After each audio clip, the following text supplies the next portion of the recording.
প্রিয় শিক্ষার্থী, হিসাব বিজ্ঞান প্রথম পত্র একাদশের দ্বাদশ শ্রেণী নবম অধ্যায় আর্থিক বিবরণী।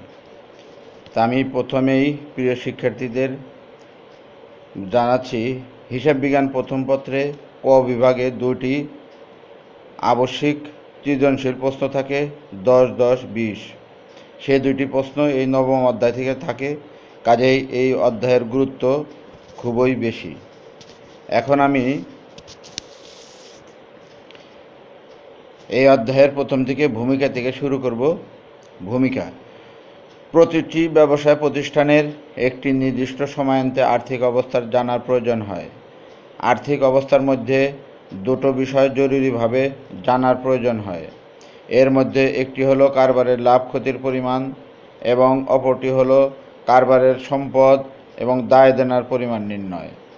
লাভ ক্ষতি নির্ধারণের জন্য বিশদায় বিবরণী বা কম্প্রিহেনসিভ ইনকাম স্টেটমেন্ট এবং সম্পদ ও দায় দেনার পরিমাণ নির্ধারণের জন্য আর্থিক অবস্থার বিবরণী বা স্টেটমেন্ট অফ ফাইন্যান্সিয়াল পজিশন তৈরি করা প্রয়োজন হয়। এই অধ্যায় থেকে আমরা বিভিন্ন প্রকার আর্থিক বিবরণী ব্যাখ্যা করতে পারব। 2, আর্থিক বিবরণীর গুরুত্ব ব্যাখ্যা করতে পারব। 3, বিশদায় বিবরণী প্রস্তুত করে মোট মুনাফা এবং নিট মুনাফা নির্ণয় করতে পারব। 4, মালিকানা সত্ত্ব বিবরণী তৈরি করে ব্যবসায়ের সম্পদের উপর মালিকের মোট দাবি নিরূপণ করতে পারব। 5, শ্রেণী অনুযায়ী সম্পদ এবং দায়ের ধারাবাহিকতা রক্ষা করে আর্থিক বিবরণী তৈরি করতে পারব। আর্থিক বিবরণী, ফাইন্যান্সিয়াল স্টেটমেন্ট। একটি প্রতিষ্ঠানের আর্থিক ফলাফল ও আর্থিক অবস্থা জানার জন্য যে সুশৃঙ্খল বিবরণী তৈরি করা হয় তাকে আর্থিক বিবরণী বলে। আর্থিক বিবরণী প্রস্তুতকরণ একটি ধারাবাহিক প্রক্রিয়া। ব্যবস্থাপনার দক্ষতা ও সার্বিক অবস্থা মূল্যায়নের অন্যতম ভিত্তি হচ্ছে আর্থিক বিবরণী। আমি এখন আর্থিক বিবরণীর কিছু বৈশিষ্ট্য বলবো। 1, মুদ্রামানে প্রকাশ। 2, শিরোনাম। 3, হিসাবকাল। 4, সহজবোধ্য। 5, সংক্ষিপ্ত। 6, সুস্পষ্ট। 7, প্রমাণ্য দলিল। 8, সর্বজন স্বীকৃত নীতিমালার অনুসরণ ইত্যাদি। এখন আর্থিক বিবরণীর কিছু গুরুত্ব আছে। 1, মোট লাভ বা মোট ক্ষতি নির্ণয়। 2, নিট লাভ বা নিট ক্ষতির পরিমাণ নির্ণয়। 3, আর্থিক অবস্থার পরিমাণ নির্ণয়। 4, তুলনামূলক বিচার বিশ্লেষণ। 5, ব্যবস্থাপনার সিদ্ধান্ত গ্রহণে সহায়তা ইত্যাদি। এখন আমি আর্থিক বিবরণীর ধাপসমূহ বলবো, অর্থাৎ steps of financial statement. IAS 1 অনুযায়ী আর্থিক বিবরণীর 5টি অংশে প্রস্তুত করা হয়, অর্থাৎ 5টি ধাপে প্রস্তুত করা হয়। ধাপগুলি নিম্নরূপ: 1, বিশদায় বিবরণী, স্টেটমেন্ট অফ কম্প্রিহেনসিভ ইনকাম। 2, মালিকানা সত্ত্ব বিবরণী, statement of changes in equity. 3, আর্থিক অবস্থার বিবরণী, স্টেটমেন্ট অফ ফাইন্যান্সিয়াল পজিশন। 4, নগদ প্রবাহ বিবরণী, স্টেটমেন্ট অফ ক্যাশ ফ্লোজ।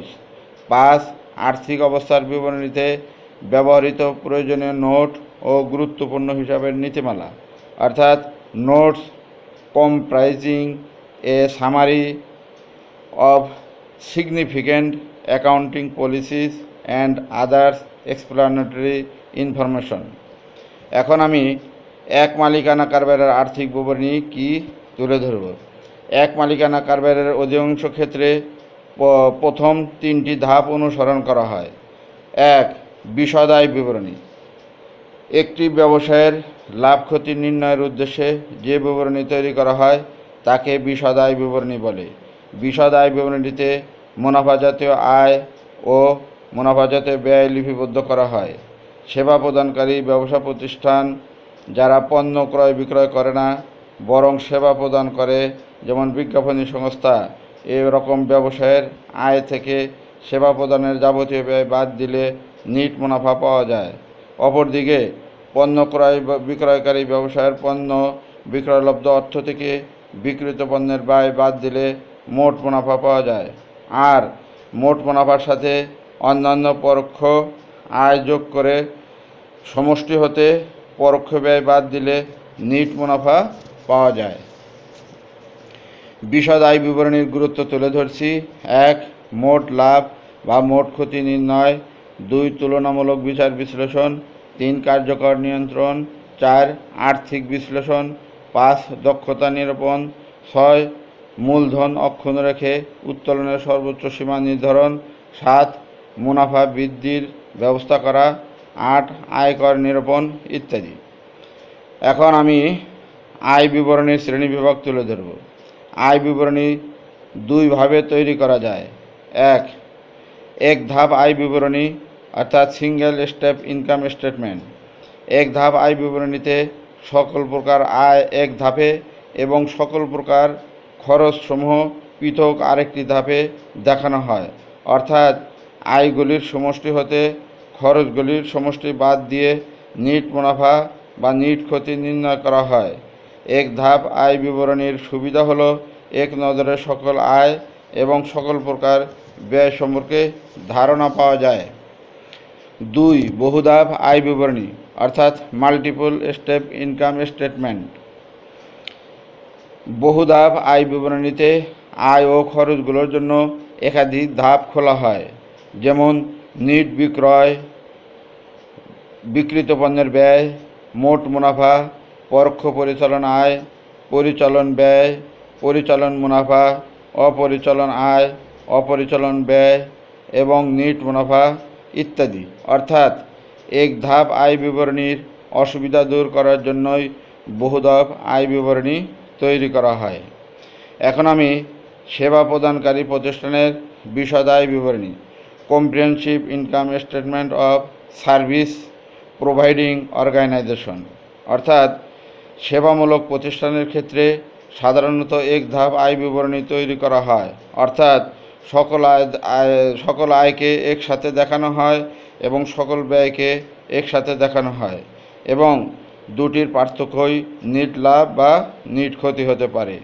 উদাহরণস্বরূপ, খাড়াখাড়ি ছকের প্রথমে সকল আয়সমূহ যেমন সেবা আয়, সুদ আয়, লভ্যাংশ আয়, অন্যান্য সকল আয় একসাথে যোগ করে মোট আয় বের করা হয়। তারপর ছকের নিচের অংশে বাদসমূহ লিখে, যেমন বেতন খরচ, বিজ্ঞাপন খরচ, ভাড়া খরচ, সাপ্লাইজ খরচ, উপযোগ খরচ, বিমা খরচ, অবচয় খরচ, সুদ খরচ ইত্যাদি যোগ করে মোট ব্যয় নির্ণয় করে মোট আয় থেকে মোট ব্যয় বাদ দিলে নিট মুনাফা বের হয় বা নিট ক্ষতি বের করতে হয়। এখন আমি ক্রয় বিক্রয়কারী প্রতিষ্ঠানের বিশদ আয় বিবরণী প্রস্তুতকরণ আলোচনা করছি। বিশদ আয় বিবরণী তৈরি করার প্রক্রিয়াগুলি নিম্নরূপ: 1. নিট বিক্রয় নির্ণয়। 2. বিক্রিত পণ্যের ব্যয় নির্ধারণ। 3. মোট মুনাফা নির্ণয়। 4. পরিচালন মুনাফা নির্ণয়। 5. নিট মুনাফা নির্ণয়।